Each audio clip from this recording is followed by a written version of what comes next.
l'épidémie est déjà démarrée. Le docteur Cavanagh au micro européen de Xavier Yvon. Et cette situation fait peur aux Européens qui sont en train de préparer la réouverture de leurs frontières extérieures au 1er juillet. Et la liste des pays autorisés sera bientôt dévoilée. Isabelle Horry, elle ne devrait pas inclure les États-Unis.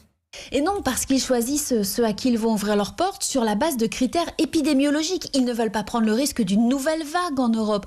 Alors la discussion va peut-être prendre quelques jours encore entre les 27, mais les Européens ne s'en cachent pas. Un élément important pour eux, c'est le niveau de circulation du virus. Il faut qu'il soit à peu près équivalent à celui de l'Union européenne, ou moindre évidemment.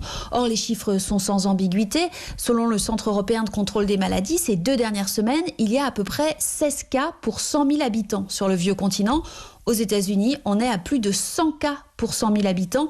C'est très clair qu'ils ne pourront pas être sur la liste, estime un diplomate qui suit le dossier. Le secrétaire d'État américain affirme que le problème sera résolu dans les prochaines semaines. À Bruxelles, personne n'est aussi affirmatif. Isabelle Horry à Bruxelles pour